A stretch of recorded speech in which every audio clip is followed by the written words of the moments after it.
I'm going to go ahead and open the City Council regular meeting. It is 6 p.m., Tuesday, June 21st, 2022. We're at Granbury City Hall, 116 West Bridge Street in Granbury, Texas. The meeting has now been called to order, and if Ms. Terry McGill, who is the pastor of both the Crescent and Wapples Central Methodist Church, was come forth and deliver the invocation.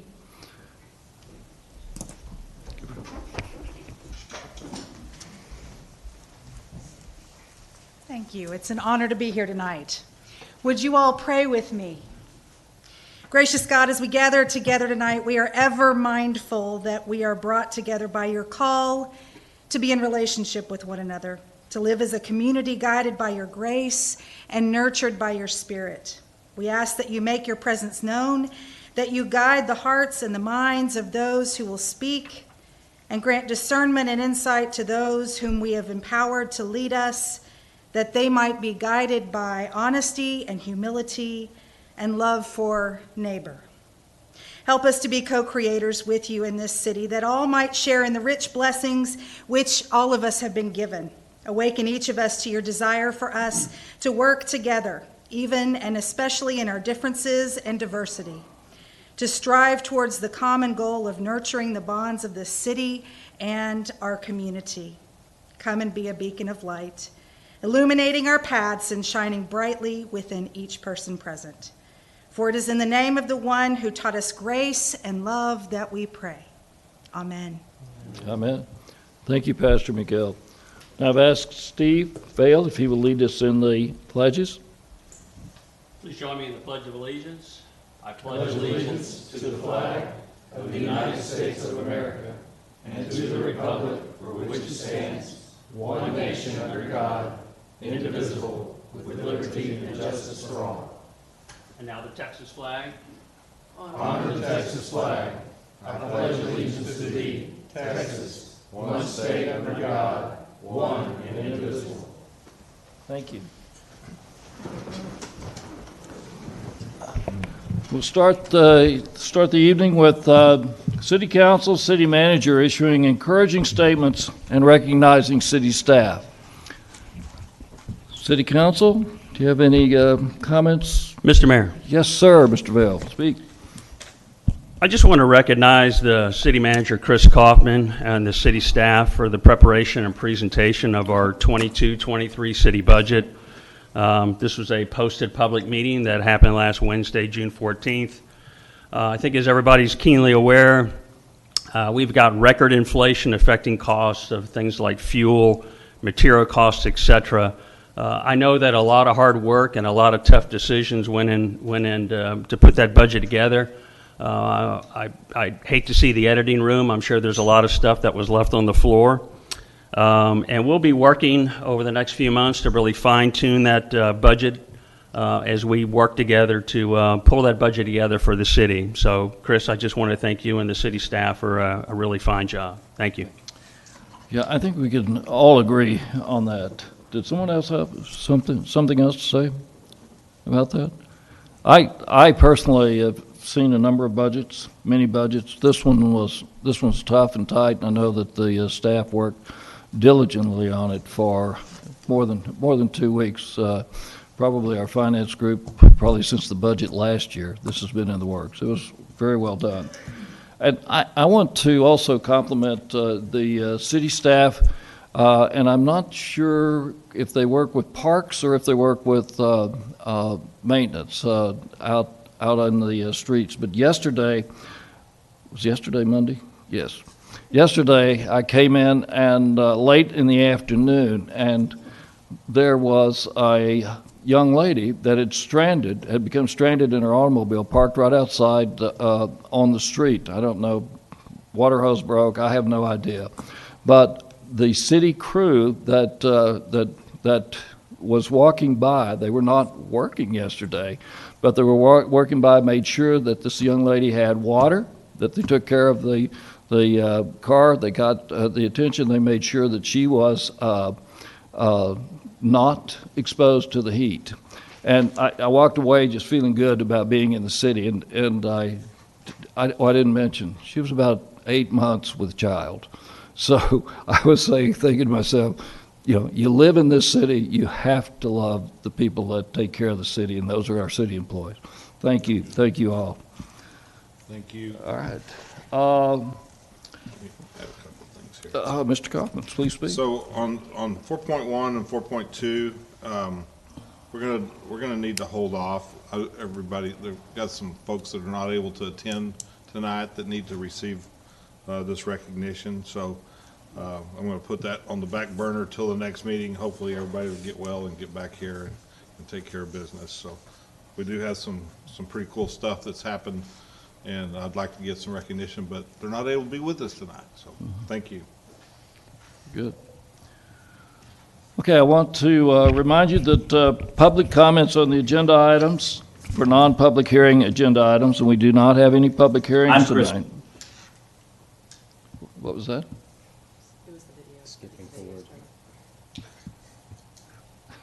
He had to skip a slide because I pulled an audible on him. Are you guys through messing with me? All right. So we're going to the public comments on the agenda items. There are no public hearing items tonight, so you will need to sign up if you'd like to speak. Do we have anyone who's signed up, Carla? Okay. So at this time, we will move right to the consent agenda. Say? All items on the consent agenda are routine, previously discussed, and will be approved with one motion. However, should a city council, any member of the city council wish to discuss any item, said item may be removed from the consent agenda and considered after the deliberation meeting. We have approving the council minutes. We have consider adopting the resolution 22.09, and that is it for the consent agenda. Have a question? Mr. Mayor, Yes? if we could, I would like to pull 6.2, Resolution 2209, regarding the placement of LPR cameras on the poles. Okay. Other comments? Okay. So we will consider approving the city council meeting minutes, June 7, 22 regular meeting minutes. Do I hear a motion? So moved. Mr. Wadley? Second? Second. Mr. Rodriguez? All in favor, say aye. Aye. All opposed, say nay. We have 6 ayes. It does pass. Okay. So now I'll bring up for discussion adoption of resolution number 22.09, authorizing the Granbury Police Department to enter into an agreement with the Texas Department of Transportation for the placement of LPR cameras on their poles. Did you want to start the discussion on this, Ms. Ryan? Sure, I'd be happy to. I see our chief is here. He's already walking up here. We learned about this in our budget discussion the other day, and I thought it was fascinating, and I did have a couple of questions. Since we just learned about this, if you could maybe go over this again, what this looks like, and then I just have a couple questions. This particular part is long time coming. We've been trying to get a demo of the cameras that we proposed in our budget, and this is a resolution with TxDOT to allow us to mount the demo cameras on the pole for us to check the system to make sure it's going to give us what we expect it to and what it's giving to every other city that's using it in the area. These cameras will basically take a look at license plates of vehicles going through those particular intersections. It'll run those license plates through the wanted database of stolen vehicles. If there is any type of an alert, as in a missing person, elderly, and a vehicle's tied to it, it'll also flag it in that system as well. And it notifies us whenever one of these vehicles actually enters into the city. We've only got 5 cameras going up, and they're really only going into 3 locations for the test period. So it's not going to be the regular coverage that we would have when we implement it fully, but this is just a test demo period with them. Anything specific else you'd like to know? Yeah, I just actually wanted to know, is there a timeline on this? My question, I guess, is if we implement this pilot program, is there a a need to make a decision on implementing this in a certain time frame. I know No. that we talked about this at our budget, but, and we're not passing the budget right Right, now. right, understand. It's in the future for next year. But if for some reason that doesn't happen, are we obligated in some way financially? No. Are they just going to leave them up there for No. us to decide in the future? No, they're not going to Okay. leave them up. This is a 60-day trial, and the minute we put it in, we're going to give them a date on when they come pick it up. And then at the end of that test period of that date, whenever that date is, within those 60 days, they'll actually come pick the cameras up, and the test period will be over. And then we'll just wait to see what happens in September with the budget to see if we're going to move forward. They're aware that this is just a test period, and we'll be coming back to them if that item passes the budget, and we'll contact them at that time to go with the full program. Okay, thank you, sir. You're welcome. Well, you will be the determined, I mean, it's a test period for you too, to understand that, yes, this gets us what we want, or we need to tweak it this way or Yeah, whatever. that's the purpose of what we're Right. doing, is it's a demo for us to check the system out, to make sure it's giving us what our expectations of the system is. We've done a lot of research on it, and we've seen the results of this system from other agencies. We just haven't had firsthand knowledge of playing with it and looking at it to see what it will do, and what kind of images it provides us. Right. So we're just going through a little test period just to confirm what we have found in our research and looking at these, that we're getting the best product that we can. And since you mentioned it, what exactly will the image be as It'll be of the license plate of the vehicle. only? No person? It'll have a description of whatever that license plate comes back to is what it's going to show as a description of the vehicle. It doesn't show any passengers, any windshield photos, none of that. It's just a picture of the vehicle. Great. Mayor. Yes, Mr. Rodriguez. Mitch, this is a reactive and not a proactive program, meaning that you're only accessing the database when you need to and not like live streaming it. Is that Oh, correct? no. It's only when if we get a notification or a hit, what they call it, of let's say a wanted vehicle or a vehicle that's being looked after as a missing person or elderly, something that we'll get a hit notification that the vehicle just passed through this intersection at this time, headed whatever direction, and then it's up to us to try and go find that vehicle. It just gives us that notification that it's there.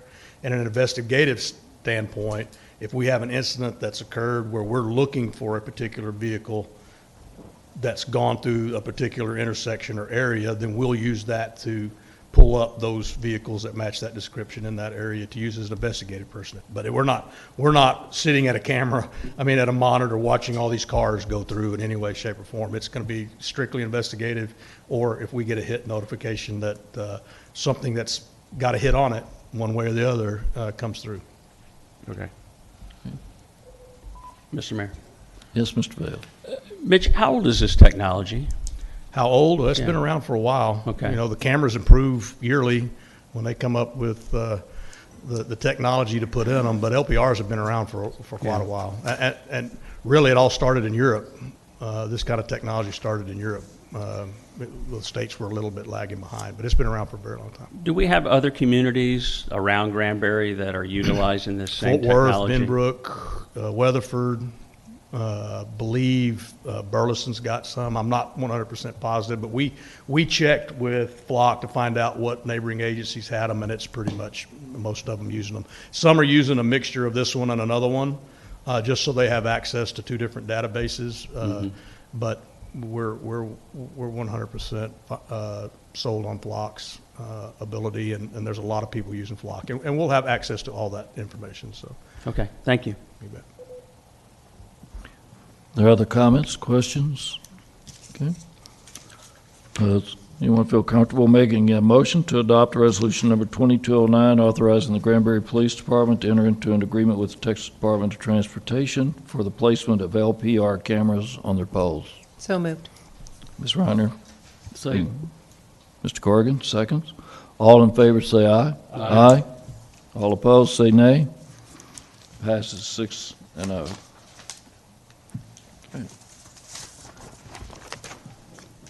We'll go to our deliberation agenda. Item 7.1, consider accepting a donation from the Lake Granbury Area Beautification Council in the amount of $75,000 for the restoration of the failed pedestrian bridge in Shanley Park. Mr. Kaufman. Mr. Mayor, we've got a group from the Beautification Council here. We have the president, Kara Watson. She probably wants to come up and say a few words, but I would like to somehow get everybody to the front after she speaks, and let's get a group picture with this group and the council. This is a big day for us. This bridge has been needing some repair for quite some time, and they reached out to us, and this is where we're at. So, Kara, I'll let you talk if you go to the microphone there. Thank you for coming. Thank you so much for allowing us to be here today. I'm excited to be part of such an amazing group, Lake Granbury Area Beautification Council. They've been around for a very long time and have done a lot for this community and for Granbury. And we would like to help in repairing the bridge at Shanley Park, and we would like to donate $75,000 to do that. Wow. Yeah. Do we need a motion on this? Make a motion. Does anyone want to make a motion that we accept this? Mr. Mayor, I make a motion that we accept the donation from the Granbury Area Beautification Council. Second? And I second it. Well, and everybody else second. All in favor say aye. Aye. All opposed say nay.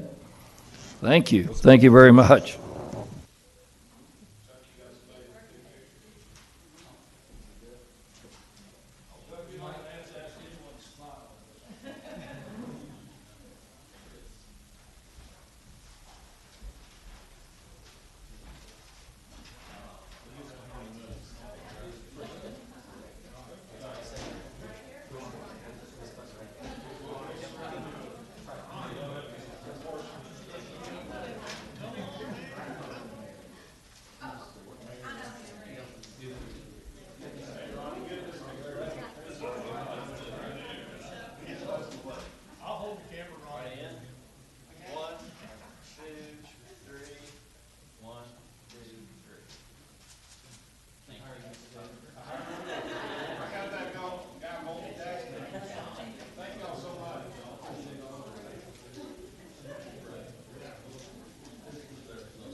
Yeah, words really cannot say enough. Thank you so much. Thank you.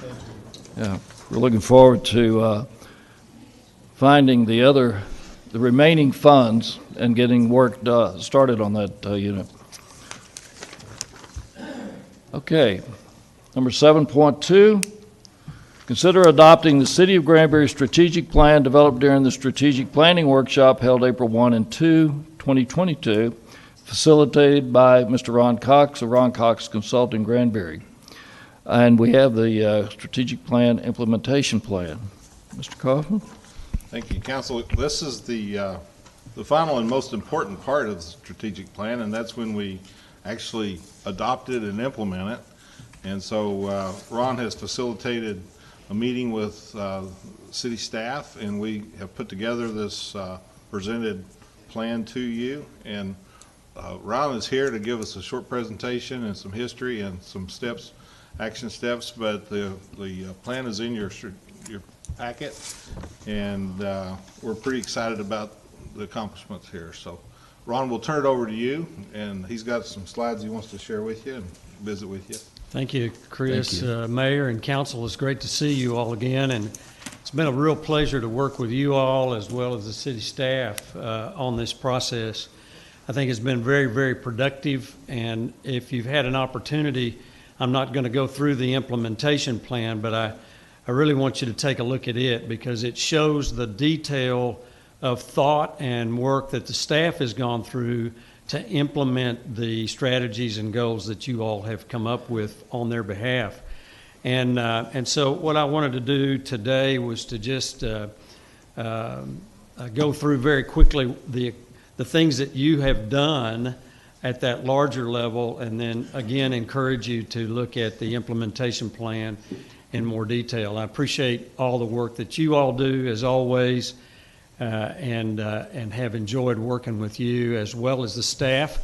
I met and visited with everyone on this list except Mr. LaCour, but he has now participated in the implementation plan. So he's been a participant in this process. I haven't been able to meet him, but it's good to see him here today. We started this process in March. I think I visited with Chris and Michael in February, and we started this process in March by me coming and meeting with you all individually. We then had our governance session on April 1, and it wasn't, it didn't have anything to do with April Fool's Day, I promise you. And then we finished the process the next day in the conference center on April 2nd with the entire staff. I came back May 18th to talk with work with the staff on the implementation plan, and now here we are today. So this is typical of the length of the process. Sometimes it spreads out a little bit longer, so Chris was good to keep it moving so that everything would stay fresh for you.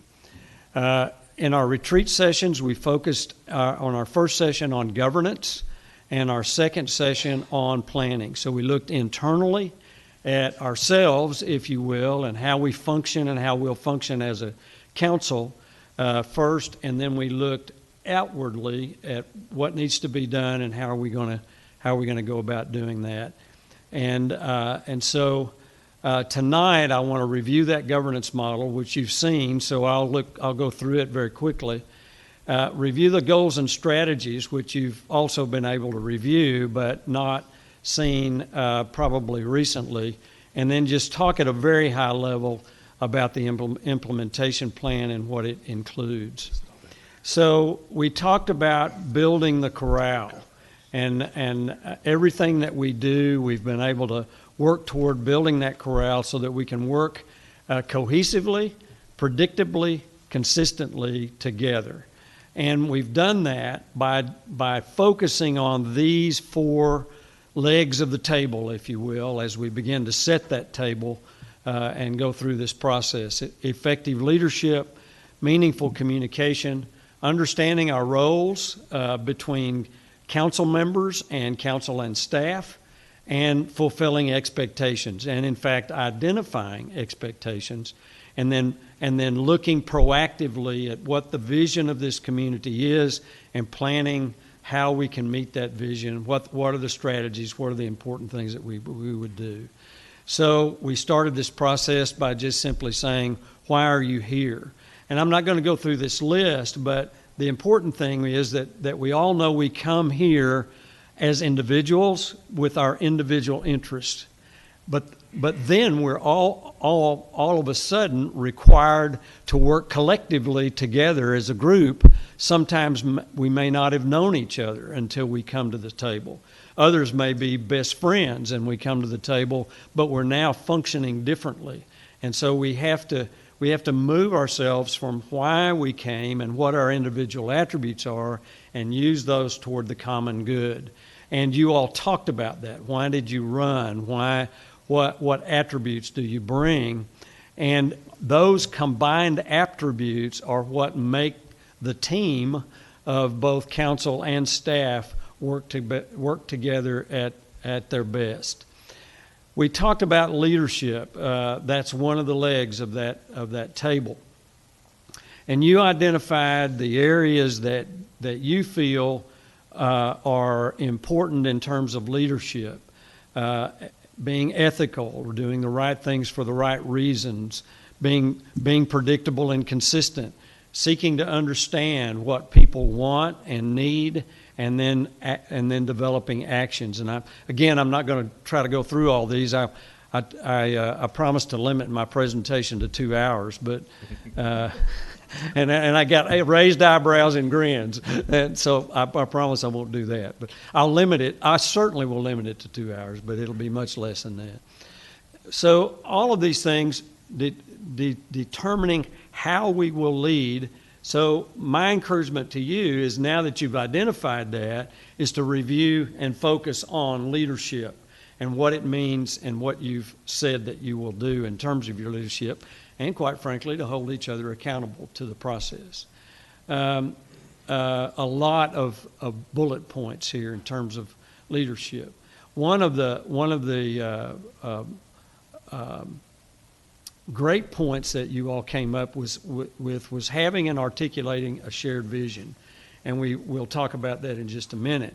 So in advance of that, we all know that's important. If we can have that, if we can articulate that, and if it can be shared, then we can move forward from that. How will we communicate? Respectfully, purposefully, with honesty, and we'll then market those successes. And that's one of the things you were doing earlier in the meeting, is market those successes and what you saw good about the community. And then accept that you will be criticized, and use that for good, for the good purpose that we hope that it's intended, but at least use it for the benefit of the community, and then always follow up. We move from leadership to communication to expectations. So we talked first about, what do you expect of each other? How will you treat each other? What are those expectations? Respectfully balance those opinions on issues, not having, don't have hidden agendas, bring things out on the table, be honest and open, be prepared as you work through this, and show your commitment in everything you do. Work toward the good. One of the bullets says, be willing to compromise. Compromise has sometimes been denoted as a bad word lately. You know, if we compromise, we're losing our direction if we compromise. But no, I believe it's more accurately said that we work toward yes. There are things that we can do without. There are things that we absolutely need, and we work through those in a way that ultimately ends up as a good answer to the process. Always doing what is best for the city. So we then move to, what do you expect of the staff? I've always believed that when I was a city manager, if I didn't know what to expect of the city council, I was not going to be very successful. And as a board member on boards that I serve on, if I don't know what to expect, if I don't articulate what I expect of the staff, they're not going to be able to fulfill whatever interest and whatever directives that I may give. And so we talked about that. So these items were listed as your expectations. I think if we were to go through those now, I don't think there'd be anything differently, but you probably would add a few things now that you've been able to think about it a little bit more. Execute in a timely manner, be available, speak as one, and have a unified message. Interestingly enough, I believe that was on the one of the earlier lists as well. So once you get that message, make sure that the expectation is that once the council staff receives the message, they speak as one in a unified way. And then I kind of turned the tables on you, and I said, what do you think staff expects of you? And I always get, if there's a staff member in the room, I always get somebody that says, well, let's let them talk. But I think it was intended to be reflective. What do you think staff expects of you? Expect a job well done. Expect that we as a council go above and beyond the call of duty, just as we would expect them, the staff, to go above the call of duty. The staff would expect council to trust in their capabilities, to speak as one when they and have a unified message, so that staff will know what to expect with regard to those messages, to have confidence in them, and keep all those interactions appropriate following protocols. Protocols up and down the chain of command. And sometimes those are difficult to follow, but as long as we're keeping that principle, then we can keep the system in place. All of that, in terms of roles and expectations, was sort of embodied in this particular slide, where the role of the mayor and the council are on the left-hand side. You deal with the big picture, that vision, the mission, the values, the strategies, the policies, the plans and priorities, and the staff puts it all together. It's where they make the rubber meet the road, and they put that together with the city manager as the fulcrum in that process, balancing and moving back and forth between those two. And this was one of the best descriptions I've seen of role, responsibilities, and how that fits together. So we moved through this process, and our first evening together of talking about leadership, communication, and expectations. And we started the first thing the next morning with the larger group talking about the vision. What is it we want Granbury to look like when it grows up? And so we looked at this vision statement where community, heritage, culture, tourism promote and provide our city with an exceptional quality of life. And the bottom line is the quality of life, isn't it? That's what we talked about. That's the bottom line. That's why we're all here. In this case, to promote and provide an exceptional quality of life. Now, I remember when we first started talking about that, everybody thought, well, that doesn't really fit. And the more you talked yourself in the circle and came right back to this statement and said, no, this is it. This is where it all meets. And everything that and my charge to you is that everything that you do, every action item that you have, every strategy that you put forward has got to come back and relate to that vision statement. If it's not relating to it, then we've got a disconnect that needs to be resolved somewhere. Either the vision statement needs to change, or the strategies need to change, or the actions need to change. So I think that's a good bellwether for where you're going and what you're doing. But we also talked about what are the elements from y'all's perspective of that vision. A safe community, a family-oriented, multi-generational community, maintaining and honoring the history and heritage of the community, providing infrastructure that meets the needs, high-quality economic development to ensure the sustainability of the community, and then ensuring community involvement, all working together. Those were the key elements that you all talked about. And then we moved from vision to mission. So from vision, what do we want to look like, to mission, how are we going to go about doing it? We're going to provide that quality of life. How? Through exceptional services. How? With a friendly and responsive staff. And so what are the key elements of that? Customers first. Provide safe and reliable public services. Hold ourselves to high standards of ethics, integrity, and transparency, something we prayed about earlier in this meeting. Follow those principles of servant leadership. Be a friendly and responsive team. Those are the kinds of things that keep the staff and even the council, but primarily the staff, grounded in what they need to do to accomplish the mission, to accomplish the mission and finally accomplish the vision. Vision, mission, and then into those, we took that and moved those into the goals and strategies through our planning session. This gets a little bit crowded and a little bit busy. I know y'all have it in front of you closely. But in previous strategic planning sessions, you all had identified these 7 different focus areas: service delivery, infrastructure basics, community development, tourism development, citizen involvement, intergovernmental relationships, and economic development. And the only thing pretty much different that we've done is we've added to service delivery organizational and operational excellence, because that deals with service delivery as well. So those we went through the SWOT exercise, strengths, weaknesses, opportunities, and threats. And you all identified those opportunities in each of those 7 areas, worked through that process, identified opportunities in each of these 7 areas.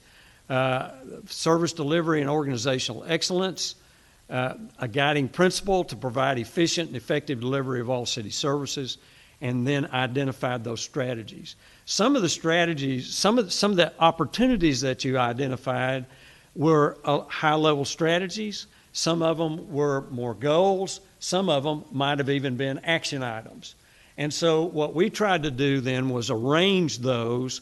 All of them are included. Everything that you all identified in that SWOT analysis and on the boards that day is identified in this package, but it may be in a different spot, depending on how it fit with everything in that particular focus area. So I wanted you to know that we didn't edit your work. We simply took your work and added to it if we needed to, or rearranged it if we needed to. Strategic focus area, service delivery, organizational, operational excellence. And then we did infrastructure basics, and this is the one that I even have to look at more closely. I've got to zoom in on it a little bit. Long-range water and wastewater needs, complete airport improvements, address transportation problems, and you'll see that there are a lot of items identified there and how it cascades down in that bullets.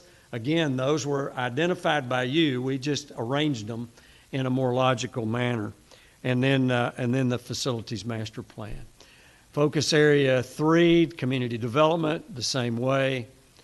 4, in the interest of not staying here 2 hours, 4, 5, citizen involvement, scientific survey of the citizens, expand the communication strategy. 6, intergovernmental relationships, active engagement with relevant agencies. And 7, economic development.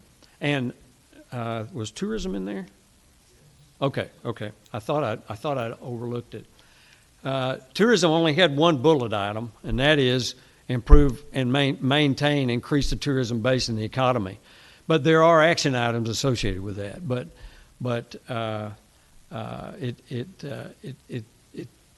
it's a principle that you all didn't focus on as much this time because you had focused on it in previous strategic sessions, and it's still building and still moving very rapidly. I might just add that Tammy Dooley just kind of took over and put that together with her table, and they did a great job, and you'll see that in your packet, all the ideas that she implemented there. Yeah.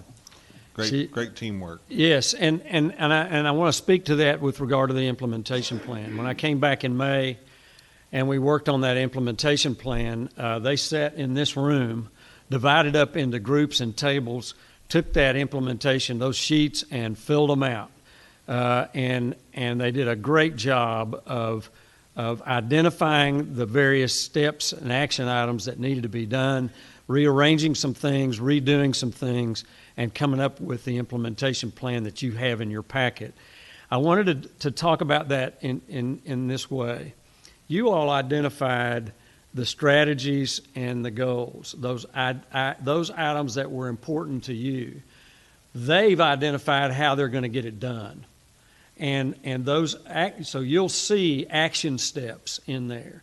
They've not only done that, but they've identified who their partners might be in the process, whether it's TxDOT or a local consultant or another department. And they've also identified who's going to be the lead person responsible for that particular area. That doesn't mean that person does all the work, but is responsible for making sure that work gets done. And the reason that's important is that it provides for this last part of the whole process, and that's the reporting and accountability process. And you know, this can be easily put on a shelf and say, we just didn't have time for that. Or it can become an active part of the work that the staff does. It is the work that the staff does. and it moves us forward from where we are now to where you all want them to be. And in order to maintain that level of accountability, I believe that reporting by the lead to the city manager and reporting by the city manager to the staff then shows what kind of progress they make, kind of keeps it up on the table, if you will, and keeps it alive through the whole process. So we've gone through a governance session, we've gone through a planning session, we've gone through an implementation session, and now we have a reporting structure, accountability structure put in place as well. And we've now completed the process for that I hope Chris envisioned, but it was certainly the one that I envisioned in this process. And sometimes it's a little messy. It's kind of like making sausage, but it sure should taste good when it's over with. And I believe that's what we have to do. And you all did. You jumped in, you got your hands dirty, you made that sausage, and we've come out with a product. So I appreciate the opportunity that you've given me to get to know each of you, to get to know each of the staff, to work with all of you. It's always a pleasure to do that. Thank you.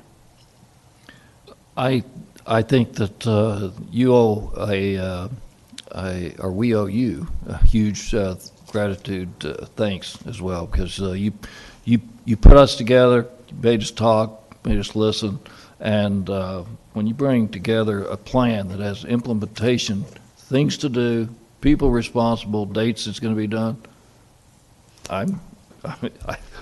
thank you. It's outstanding. I just facilitated the process. Yeah, well. They did all the work. You're welcome. Yes, ma'am. Mayor, I also wanted to say thank you simply because this is the first time that I've actually been involved where the staff was not just sitting in the background. I really enjoyed hearing this. It's not just our vision up here. We represent the entire city. So the staff is out there working on a daily basis with our citizens. I mean, we are too, but they see things on a different level. So it was really interesting and helpful to see their vision for what the city looked like as well. So I really appreciated actually bringing the city staff to the table and being able to work one-on-one in those small groups with the city staff as well. So thank you for doing that as well. Good. You're welcome. Thank you. Anyone else? Ron, thank you. That was outstanding. You're welcome. It's my Mr. pleasure. Kaufman? So I would solicit adoption of this plan formally, and that way it's legitimate in our budget, because this is the plan that we used for our budget presentation that we gave you the other day. It's kind of woven into that, and that will help us move forward as well. Thank you. Okay. Do I hear a motion to adopt the City of Granbury Strategic Plan, which was developed during the Strategic Planning Workshop held on 1/2/2022, facilitated by Mr. Ron Cox of Ron Cox Consulting, Granbury, and he's also given us the Strategic Plan Implementation Plan. Do I hear a motion? Mr. Mayor, Mr. Fail. make a motion to adopt the City of Granbury strategic plan as presented by Ron Cox tonight. Do I hear a second? Second. Ms. Reiner? Motion made and second. All in favor say aye. Aye. All opposed say nay. Passes 6-0. Thank you again, Mr. Cox. That's outstanding. Now we're going to consider making an appointment to the Historic Preservation Commission to fill a vacant seat. We've had a seat come open here. And as I look into the audience, I know 3 of the 4 people that have applications on file. I do not know one, and I do not know one person in the audience. Are you Miss Carrie Young? Miss Young, thank you for being here. Miss Carrie Basinger, Mr. Zach Maxwell, and Miss Allison Southern are not here, correct? Okay. So, is there comments that, yes, Mr. Rodriguez? Mayor, thank you. I make a recommendation, or just based on Carrie Young's submission. She came highly experienced with some of her past knowledge and experience that she's gone through, and I would ask the council to consider her. She did have this as number one, vice where everybody else was either 2, 3, or 6 in choosing this type of board. So this was her board that she wanted to be on, and she made it known by just selecting that board and no other boards to be on. Okay. Other comments? I too was reading all of the resumes and the information, and one of the things I noticed that you've had prior experience, I believe. Would you like to come to the podium?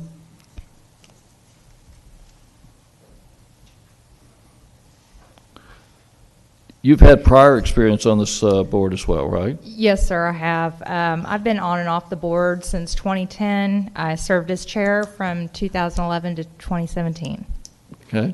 And you are now on the Historical Commission of the county? I am working on that. Their meetings are a little bit more spread out than ours in the city, but I recently moved out to North Hood County, so they are working on their next agenda is going to be selecting a new member, and Okay. that should be me. All right. And you just heard that one of our goals and objectives this coming year is to improve the relationships with the county in all areas, not just, The city sent me to Preservation, Texas in Georgetown about 2012, 2013, and I came up with the idea of trying to find a way to get the two of them together. There's been some discord over the years, and I don't remember all of the details to that, but I think that it should be a goal of ours to be able to work together because we want the same things. It seems silly that we can't get along. okay. Other comments? Do you have other comments, or anyone have questions? Yeah, Ms. Reiner? Was that a nomination or a motion? It's a nomination, right, Attorney?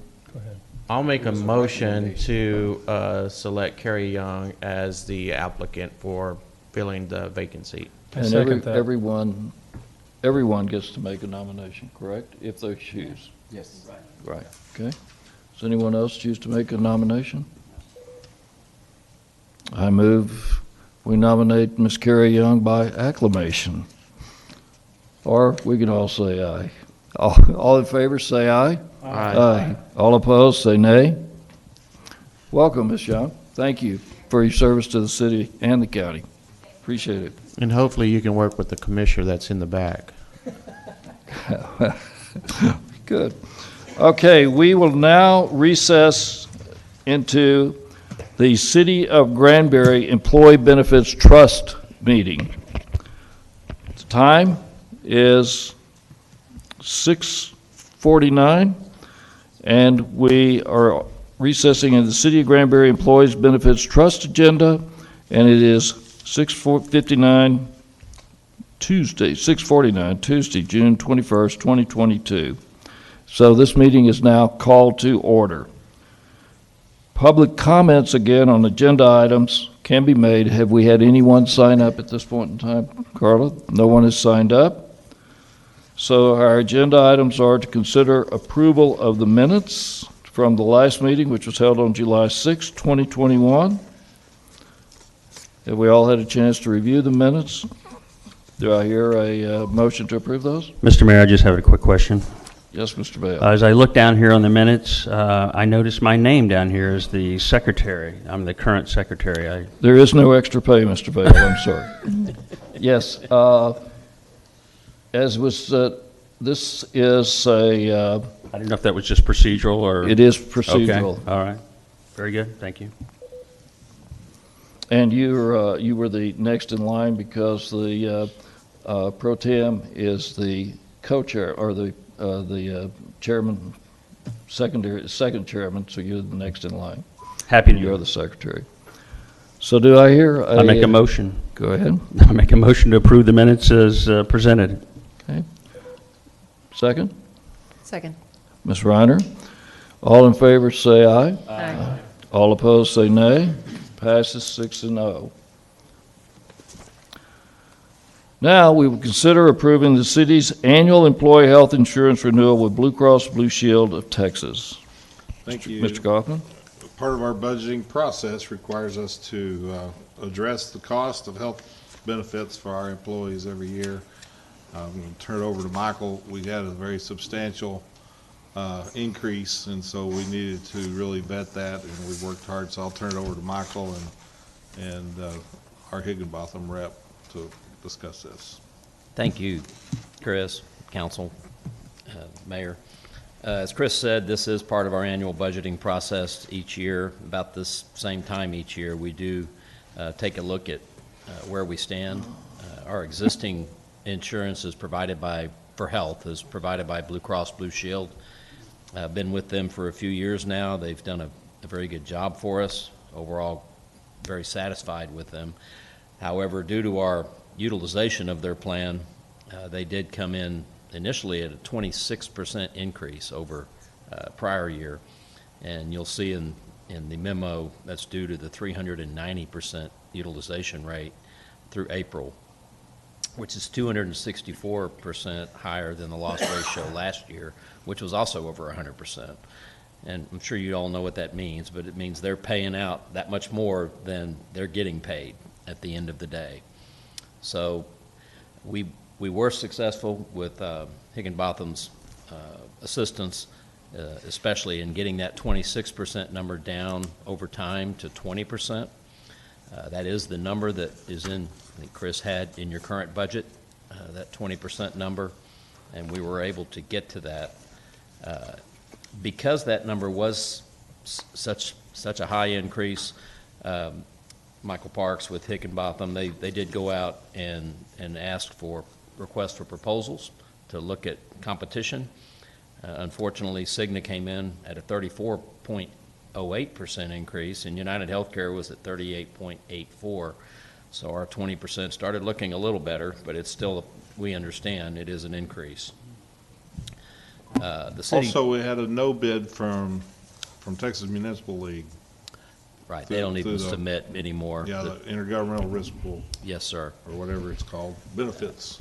Right. Yeah. And for what it's worth, the city paid, the group life would stay the same with Dearborn National, including voluntary life, short-term disability, long-term disability with no increase in that premium. The voluntary employee paid accident and critical illness insurance would remain with Lincoln with no increase. The voluntary employee paid dental would change from Guardian to Blue Cross Blue Shield, and that's got us another 1% decrease in that overall rate. And also our vision carrier, well, it's already with Blue Cross Blue Shield, would also stay the same with no increase. And that is all employee paid for those benefits.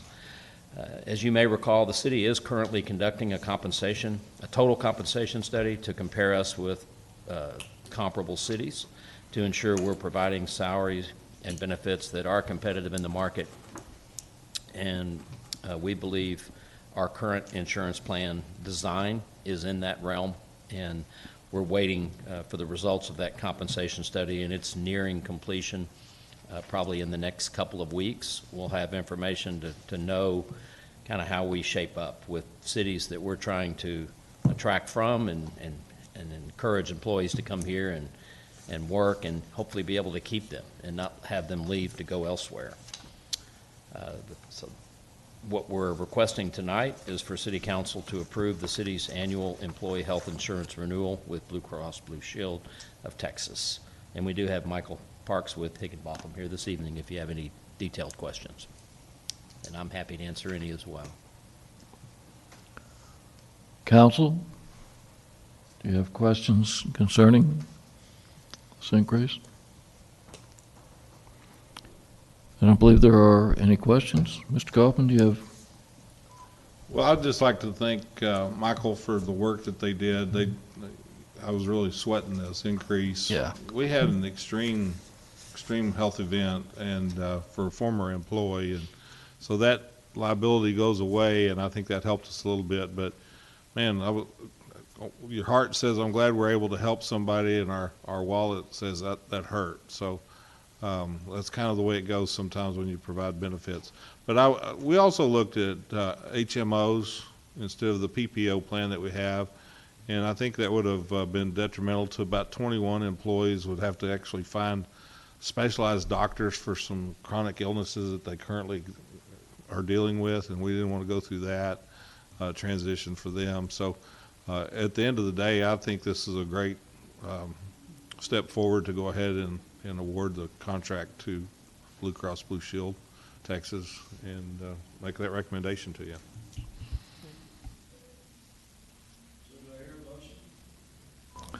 To approve the city's annual employee health insurance renewal with Blue Cross and Blue Shield of Texas.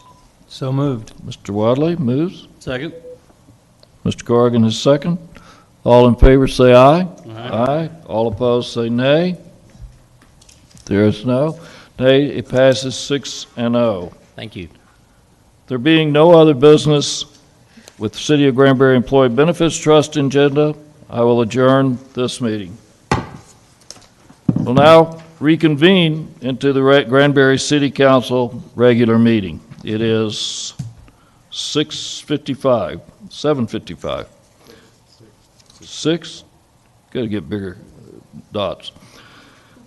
I now declare that the Granbury City Council is convened into open session, that all members are present. The City Council will go into closed session pursuant to provisions of Texas Government Code in accordance with the authority contained in the following sections. 551.071, consultation with attorney, pending or contemplated litigation. 551.072, deliberation regarding real property.